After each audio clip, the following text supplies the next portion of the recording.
Supremo sofre com o comportamento de alguns de seus ministros. Pois é, alguns, né? Ia falar quantos. A instituição está sofrendo com o comportamento de alguns deles.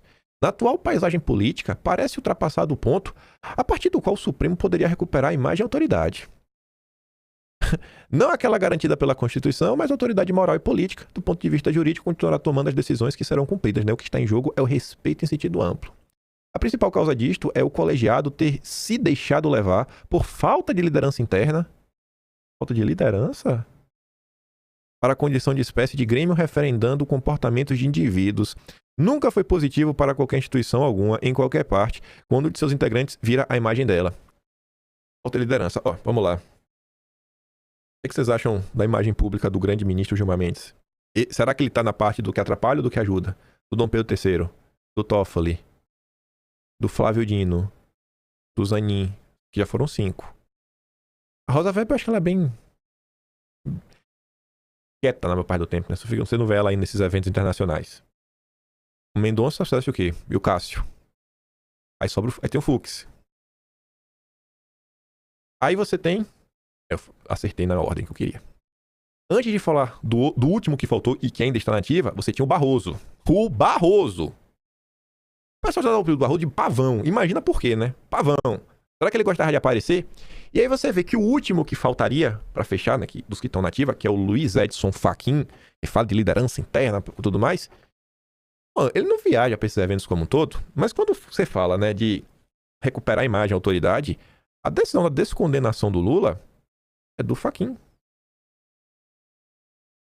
Deixa eu checar aqui uma informação para anunciar. E o caso da ADPF das favelas? Foi tomada pelo Fachin, né? Assim, é curioso quando se coloca, né, que não, alguns, porque quando eu uso alguns no dia a dia, né, quando eu tô conversando com alguém, é para uma quantidade menor que 50%, menos que a metade, né, umzinho ou outro aí, se for, a maioria fala maioria, né, aí você fala, não, alguns, você fica, o William Vac quer passar assim uma imagem que a gente tá num cenário maravilhoso, é um gato pingado ali, um ou dois aí que se resolver tá tudo certo.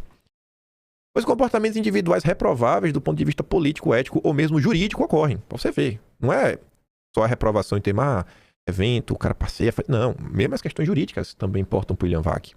O problema é quando são entendidos como o da instituição. É o que está acontecendo agora. Bom, para algumas pessoas da direita, vem acontecendo há mais de década. A personalização do Supremo já vem desde o julgamento do Mensalão, quando embates acalorados entre os ministros viraram enredo televisivo, mas ocorreu dentro do mérito de um só episódio, o do julgamento de acusados de corrupção. Outro marco importante para ilustrar essa linha do tempo ocorreu pouco depois, né, da morte do Teori Zavascki.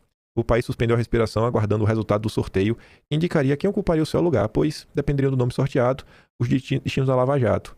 De novo, a instituição parecia pendurada numa individualidade, embora dentro ainda de contexto jurídico. Sim, é necessário admitir, por força de circunstâncias políticas abrangentes, o Supremo mergulhou na luta entre correntes antagônicas e que sua atuação nunca seria vista senão como política, uma complexa relação de causa e efeito, cuja simplificação se torna difícil compreender todo o seu alcance.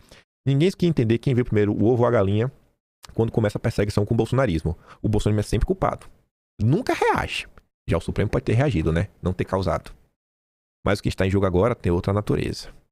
É a noção de que indivíduos que personificam a conduta da instituição utilizaram seus incontroláveis poderes para interferir em escândalo financeiro de proporções ainda não totalmente conhecidas, deixando a impressão de que o fizeram não para salvar a própria instituição e a democracia, mas por interesses próprios. A lição é bem antiga.